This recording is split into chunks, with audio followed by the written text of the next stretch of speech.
They were just supposed to spend the weekend with their dad.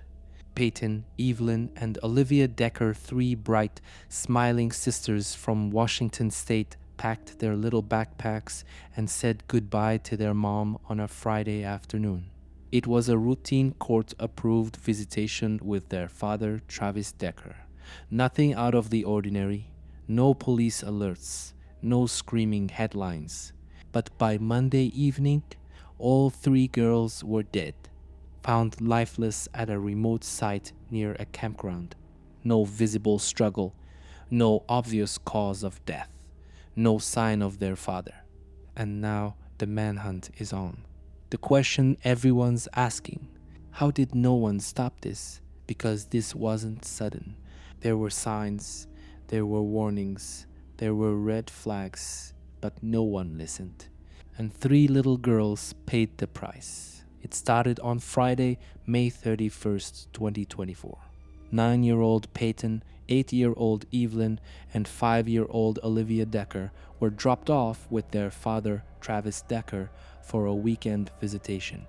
This was court-ordered part of a legal custody arrangement between Travis and his ex-wife, Whitney Decker. No known restrictions were placed on the visit. No police concerns. No supervised requirements. Just a normal handoff like hundreds of co-parents do every weekend. The girls were supposed to return home by Sunday evening.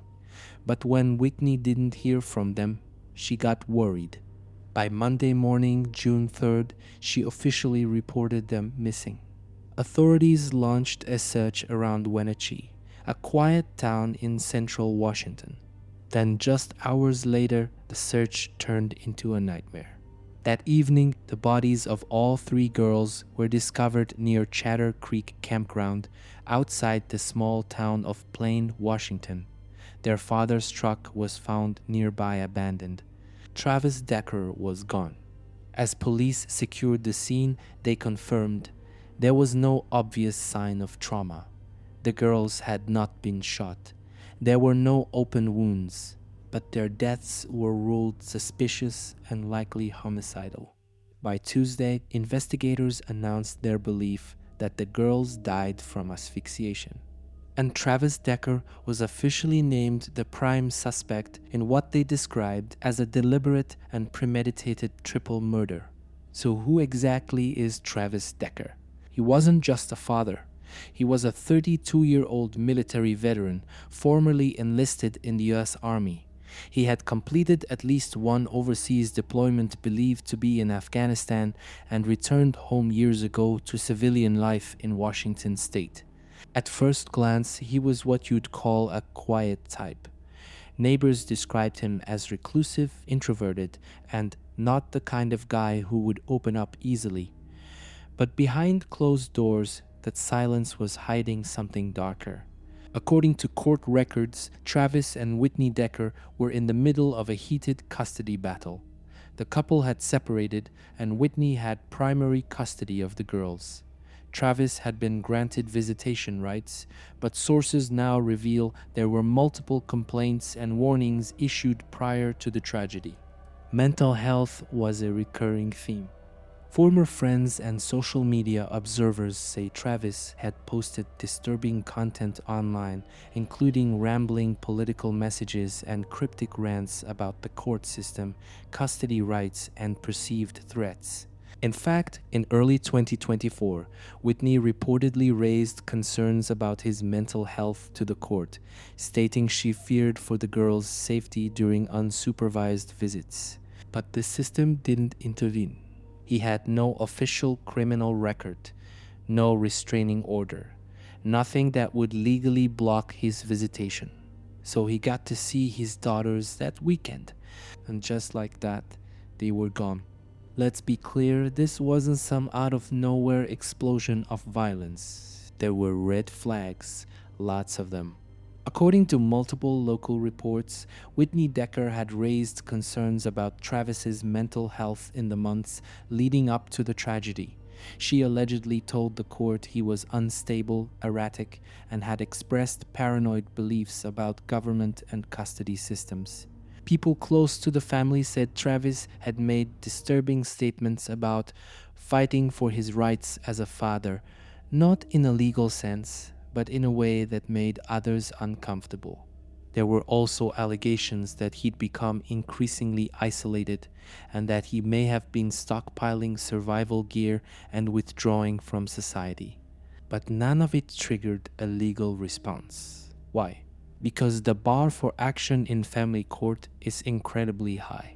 If there's no violent incident, no restraining order, and no diagnosed mental illness filed in the court record, then there's no block on visitation.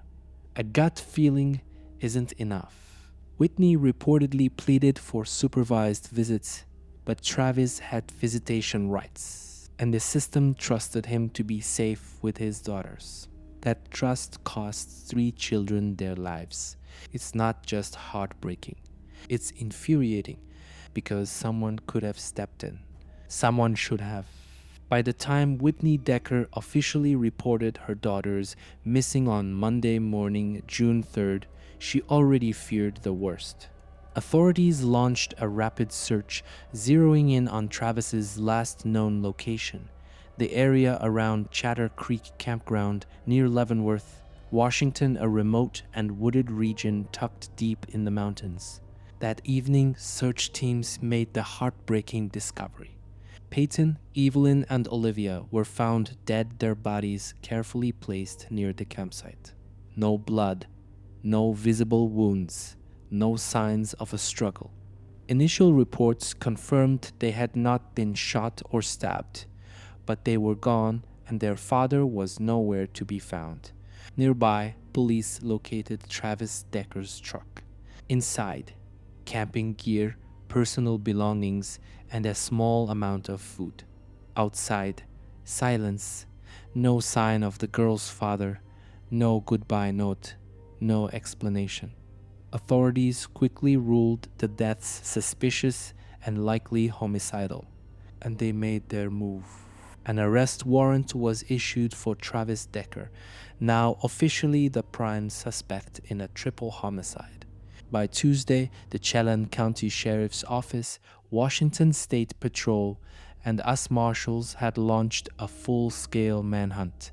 They believe Travis may have fled into the wilderness, possibly with survival gear. He may be armed, dangerous, and desperate. But here's the thing, he's a trained soldier. He knows how to vanish, and as of this script, he hasn't been found. Why wasn't there an Amber Alert? 3 young girls, missing, last seen with a father who had reportedly shown signs of mental instability. So where was the loud statewide notification? The phone buzz, the flashing freeway signs? There wasn't one. Instead, authorities issued what's called an endangered missing person alert, a lower-level notification that doesn't reach the public as quickly or widely as an Amber Alert. And here's why. In Washington State, an Amber Alert can only be activated if specific criteria are met. Law enforcement must believe an abduction occurred. The child must be under 18. There must be enough descriptive information about the child, abductor, or vehicle. And most importantly, there must be a clear threat of serious bodily harm or death. But in this case, Travis Decker had court-approved visitation. Legally, he wasn't abducting his daughters. He was just late returning them. So by the letter of the law, the threshold wasn't met. But emotionally, morally, many people believe an Amber Alert should have gone out, because this wasn't just any father. There were concerns, there were behaviors, and there were lives at risk. Since the case broke, state officials have been flooded with criticism. Thousands of online commenters and even local lawmakers have started demanding reforms to the Amber system. Whitney Decker herself has not commented publicly on the alert decision, but the public isn't letting it go. And now, Washington might be forced to take a hard look at how that system works and who it's really protecting. Back in Wenatchee, Washington, the pain was immediate and unbearable. Within hours of the news breaking, the community gathered. More than 300 people filled Memorial Park holding candles, flowers, handwritten notes, and each other. Teachers from the girls' elementary school stood in silence. Neighbors brought stuffed animals. Strangers sobbed for 3 children they'd never met. They weren't just mourning Paityn, Evelyn, and Olivia. They were mourning the idea that something like this could happen here in a quiet mountain town far from the chaos of cities. At the vigil, their mother, Whitney Decker, was seen embraced by loved ones, too grief-stricken to speak publicly. In every direction, you could feel it. Shock, sadness, and outrage. People wanted answers. They wanted accountability. How was Travis Decker allowed unsupervised visitation? Why didn't anyone stop this? A local school counselor called the tragedy an earthquake for this community. A family friend launched a GoFundMe to help with funeral expenses, raising over $60,000 in just days. Even those who didn't know the Deckers personally felt pulled into the heartbreak. One sign at the memorial said it best. They deserved more time. Since the tragedy, Whitney Decker has remained largely out of the public eye. And honestly, who could blame her? She's not just a mother grieving 3 daughters. She's a mother who asked for help and was ignored.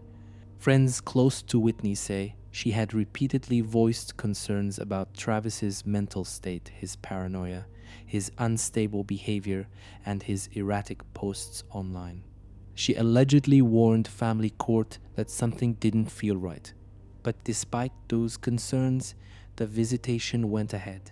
And now 3 of her daughters are gone.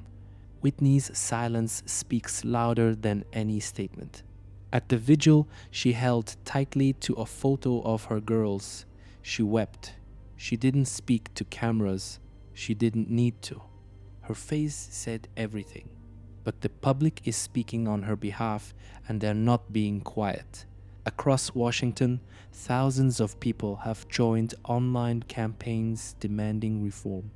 Re-evaluation of custody laws, mandatory mental health checks for parents in disputes, more flexible Amber Alert criteria. On social media, the hashtag #JusticeForTheDecker has spread rapidly, with parents, educators, and child advocates all echoing the same point. This wasn't just a crime, it was a preventable failure. Some are now pushing to name legislation after the girls to ensure no parents' warnings are ignored again. The grief is deep, but the anger, it's just beginning. As of now, Travis Decker is still missing, and authorities say he's not just on the run, he's armed, trained, and potentially dangerous. Decker's abandoned truck was discovered near the campsite, but investigators believe he fled on foot into the forested mountains of Chelan County. They suspect he may be using military survival tactics learned during his time deployed in Afghanistan. And that's what terrifies law enforcement. This isn't a typical fugitive. He knows how to move without being seen. He knows how to live off the land. And he knows exactly how to disappear. The United States Marshals, Chelan County Sheriff's Office, and Washington State Patrol have all launched a full-scale manhunt. Drones, search dogs, helicopters, and infrared cameras have been deployed across the rugged terrain near Chatter Creek and Leavenworth. But the landscape is unforgiving: dense forests, jagged ridges, no cell service, and miles of wilderness in every direction. Investigators recently released surveillance footage showing Travis just days before the girls were found. In the images, he's seen wearing a gray hoodie and jeans, looking thinner than usual, possibly carrying a pack.